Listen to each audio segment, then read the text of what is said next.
I want to welcome you guys back to another episode of Pistons Talk podcast presented by FanDuel. In today's episode, what we'll be discussing is the Detroit Pistons versus the New York Knicks Summer League game that just ended. We're going over our quarter notes, box score, team stats, and just overall thoughts and reactions with this one today. Let's get into it. First thing I want to say is I didn't know we were doing back-to-backs in the Summer League.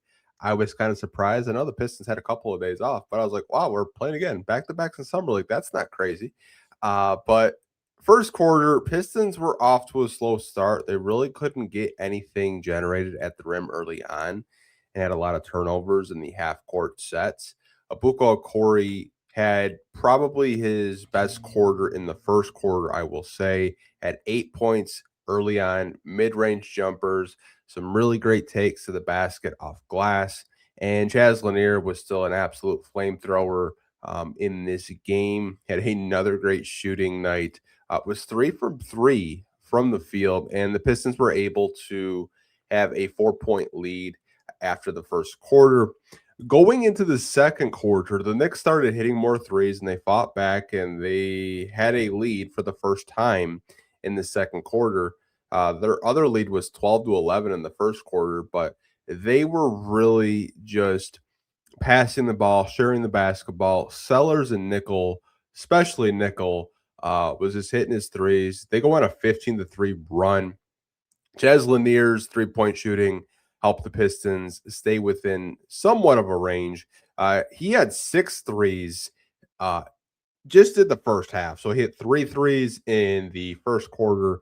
He hit 3 threes in the second quarter. But the Knicks ball movement and defense, they just had an excellent quarter, ended up scoring 31 points in total. So at halftime, the Pistons were down 51-43. Coming out of halftime, the Knicks did have an 8-point lead, and Ebuka Okorie was very aggressive, and they get it down to 1. The third quarter was just a game of runs. Pistons go on this little 7-0 run. Knicks go on an 8-0 run. Pistons go on a 7-0 run. But the Knicks answered back, getting to the free throw line. The free throw rule is still throwing me off. I know it's just summer league and they're just testing it out, but like getting fouled and 1-year free throws counts for 2 points. It's just throwing me off. It's a G League rule. I really hope they don't implement that in the NBA. I think it would be like terrible for the NBA, in my personal opinion. I don't know if it's because they want to just kind of stop the foul baiting that a lot of teams and certain players do, but I don't like the free throw rule. Let me know what you guys think of this free throw rule that they're implementing in the summer league. That's an actual G League rule. But Chaz's 3-point shooting in the third did keep them within striking distance. Got to give a shout out to Jaden Henley, who's an Exhibit 10 day for the Pistons. They let him have more lead guard ball handling sets in the third quarter and a little bit in the fourth quarter. And you saw him be the point guard in a Ebuka Okorie playoff ball, which makes me think it's like, okay, like are the Pistons considering at some point this season we're going to have Cade and Ebuka out there in the backcourt, and Cade can have the ball in his hands and Ebuka can play off ball and vice versa. Like Ebuka can be the lead ball handler and Cade can play off ball. But Pistons only trailed 4 after scrapping back 68-64. The fourth quarter was just so bad for the Pistons between the fouling and they got into the penalty and just couldn't hit a shot in the fourth quarter. The Knicks just answered every time the Pistons maybe got within a couple of points, but it was 86-75. Pistons lose their second summer league game. They aren't going to be making the summer league playoffs, which is okay. Like at the end of the day, if you're not making the summer league playoffs, it's okay. I think some people thought I was a little bit too hard on Ebuka Okorie yesterday because they had a tough shooting night. I was just kind of breaking down like what had happened. I'm not really being too critical of him. I don't think I am.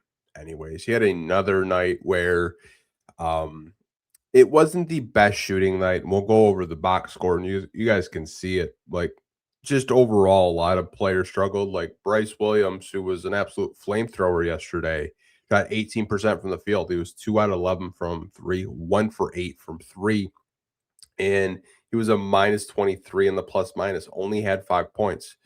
Isaac Jones, who was a starter, played almost 30 minutes in this one. He was 4 out of 9 from the field, 0 for 2 from three, 2 for 4 from the free throw line, 8 rebounds, 2 assists, 1 steal, 1 block, 12 points, -6 in this one. Ugonna and Yenso just looked very out of place a lot of times. He did attempt 2 shots, didn't make those two at all. Had 5 rebounds, didn't score a point, -15. With him, like, this is a project prospect. Like, he was a very late second round pick. Pistons gave him a two-way because I think they understood that this is going to be a player that they plan on developing for the long term, and that's completely fine. Like, I wasn't really expecting him to be our third string center. That's obviously Tolu Smith this upcoming season, who's on a non-guaranteed deal. And Paul Reed got elevated to the backup point guard after they traded Isaiah Stewart. But Ugonna is going to be a project player for the Pistons, and I'm completely fine with that. This was probably his worst summer league game so far. First game, there was some, flashes. Second game, I thought he was really great at protecting the rim. Today, he just looked really out of sorts all game long. I think that's the reason why he only got 11 minutes from the Detroit Pistons coaching staff, and that's okay. That's okay. Summer league games are for practice, and he's a rookie. He's still learning, NBA speed. Isn't college anymore, and he even acknowledged that during his presser that he's got to get used to, defensive 3 seconds and how the NBA plays defenses and how you just can't really camp in the paint like you can in college. Chaz Lanier, another strong outing from him. 8 out of 13 from the field overall, 61.5%, but 8 out of 12 from three. He had 24 points in this one, had 2 assists, 1 steal, 2 turnovers, but back-to-back games where his 3-point shot looks great. Again, I don't really know where he's going to get the playing time, you guys. I just don't know. That shooting guard room is so stacked. I'm sure JB will try to find him some minutes if guys just don't have it certain nights, but that's what you want to see out of a second-year player. You want to see him, dominate these G League pickup games, because that's basically what they are. It's just G League pickup games in the summer league. A lot of these guys are competing for non-guaranteed deals, two-way contracts to make a G League team. And, Chaz is one of the older players on this team, being 24 years old, but good to see him have another strong outing from the perimeter. Ebuka Okorie in 31 minutes, struggled with his shot, 5 out of 18 from the field, 0 for 5 from three, did make all 3 of his free throws, which you like to see. He had 4 total rebounds, 6 assists. Wait, I read that wrong. I apologize. He had 6 rebounds, 4 assists, 1 steal, 1 block, 4 turnovers, 14 points, -11 in the box score. These box scores from NBA.com throw me off because they're completely different from ESPN's. I just decided to use NBA.com's today, but 5 out of 18 from the field for him, 14 points. He had for 4 turnovers, 4 assists, 6 rebounds. Obviously, I think with him, the past 2 games, what I've noticed is he is getting a lot of contact with the drives to the basket, which I think some of these are fouls, obviously. But the officials are just really letting these guys play in the summer league. I think for him, what he really needs to work on from now up to training camp to preseason games is just learning when to, possibly, kick out a pass. Like, I thought he did it a couple of times with Chaz yesterday. But when you got 4 guys collapsing on you, it's going to be incredibly difficult to, throw something off glass. He did have a floater last game, which I was intrigued with to see if he can kind of develop a floater, because I think that kind of negates defenses trying to collapse on you. If you can throw a good, 10-foot floater and kind of work on that with his size being 6'2", which some people are speculating that he's only 6 foot. Who knows how tall he actually is? There's still a lot to like with the kid. There's still a lot to like with the kid. past two games, the shooting has not been where you want it to be, but that's what summer league is for. It's for developing and getting better at your game, which I think he'll watch film, he'll watch the tape where he can get better, but he's got a lot of film to kind of digest with the summer league. Drake Allen in 24 minutes, one of the Pistons exhibit 10s. He was 0 for 2 from three, did finish with 9 points in this one. And he had some pretty good defensive sets. He's a guy that I told you guys that I was going to be keeping an eye on for a possible training camp deal. Steve Cowell, who was one of the Pistons bigs that played in place of Ugonna and Yenso tonight, he was 2 for 4 from three, 1 out of 3 from three, had 6 points, 6 rebounds, 2 assists. Like what I saw out of him. Again, I don't really know like what's going to happen with him. Probably, compete for a G League spot, Motor City Cruise roster spot, because I think the Pistons are pretty set at the center position, but it did show the ability to kind of stretch the floor a little bit. Orlando Thomas in 6 minutes didn't really do anything out there. Did get some rebounds, but overall didn't really score. Jaden Henley in 10 minutes, he was 2 out of 4 from the field, had 7 points, had a coast to coast and 1 layup at the end of the quarter, had 5 rebounds, 2 steals, and the Pistons were kind of letting him play point guard a little bit. And Ebuka Okorie is playing off ball.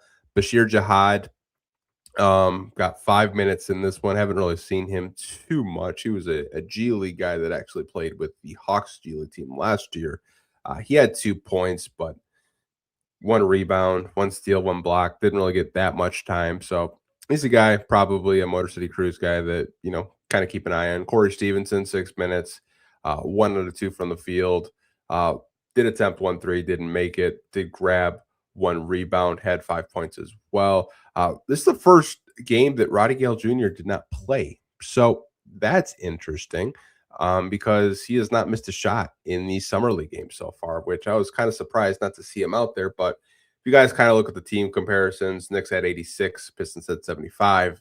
Knicks won the rebounding battle 49-44. I'll see the assist battle 18-13. Steal battle as well 10-9. Pistons did have more blocks 5-4. Pistons had more turnovers, 16-13. Field goal percentage, Pistons shot 38.6% to the Knicks, 41.3. 30.8 to 33.3. And for free throws, 70% for the Pistons and 77.8 for the New York Knicks. So just some overall thoughts with this game with the Detroit Pistons is I'm not too worried about Ebuka Okorie right now. I think a lot of the shots these past 2 games, it's just defenses collapsing on him. And I think he will adjust and he'll watch the film of where he can get better because the players that he's playing against right now, they're going to be competing for, two-way spots and open roster spots with teams that are filling out their development rosters, like their G League rosters, right? I liked what I've seen out of him, being able to just get to his spots, being able to just, get to the basket, get really good real estate into the paint. But just kicking out, developing a floater a little bit, which, I saw last game he did hit a floater. The mid-range looks good. Obviously, did make a 3, but the attempts were there. They were there. You have to take those attempts. You're not really going to knock the kid for attempting 5 threes and not making one. But overall, not really too worried about him. The first game, obviously, he was excellent. Past 2 games, he's not shot the ball the best from the field, but start the first quarter, he looked great at 8 points. And then I think they kind of adjusted to like where he wanted to be and made sure that they had bodies in the paint because that's where Ebuka is going to make his bread and butter with just the way he's able to, finish around the rim and around the basket. They just made it a little bit more difficult for him to get points on the board. Chaz Lanier, the thing I want to say with him, I'd like to see him play in the final summer league game, which is on Friday. That'll be an ESPNU game. By the way, this was the last Amazon Prime game for the Pistons. I'd like to see him play because I want to see if he can end summer league on a high note, have another strong performance. I mean, the way he's shooting the basketball right now from three, he looks very confident out there. And this is a guy that the Pistons drafted last year because of his shot making ability, because of his 3-point shot making ability. So Chaz, I've been really impressed with. I think it's just a development thing with him. Everything is a learning experience for all of these kids right now.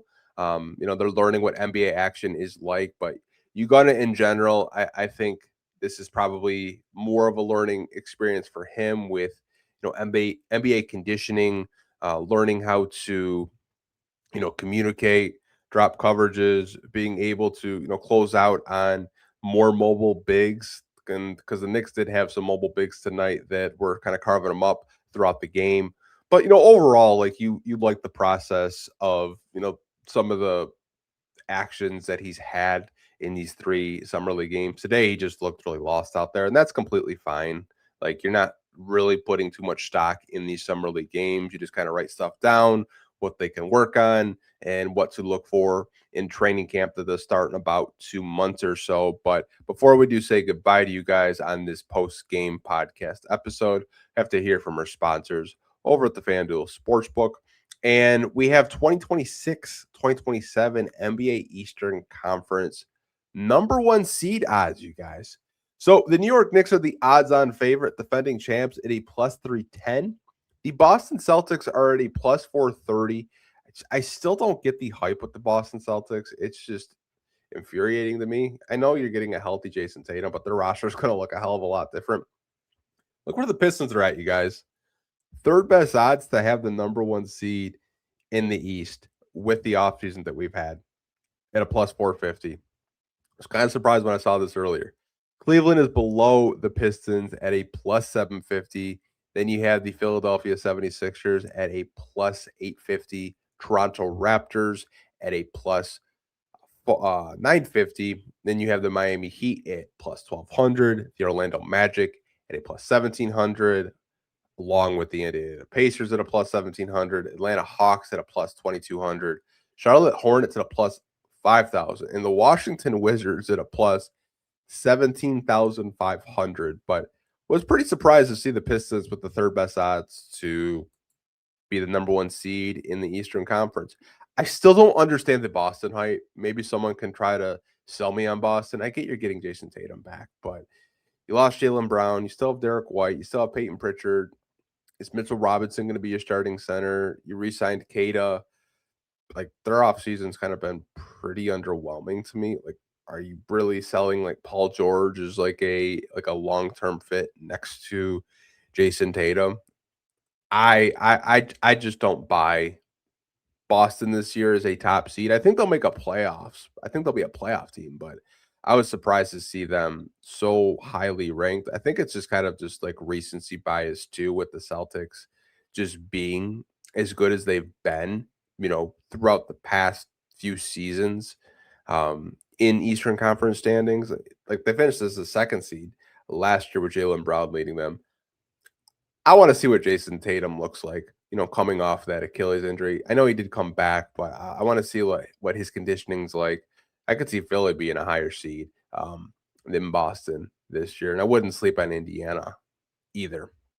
But let me know what you guys think of this summer league game today with the Detroit Pistons and the New York Knicks. Your thoughts on Ebuka Okorie, Chaz Lanier, Ugonna, and Yenso. Maybe there's someone else that you thought had a pretty good outing. Leave it down below in the comment section. We'll talk to you guys down there. Like always, hope you guys are staying safe. Take care, and we'll catch you guys tomorrow in our next podcast episode. Peace.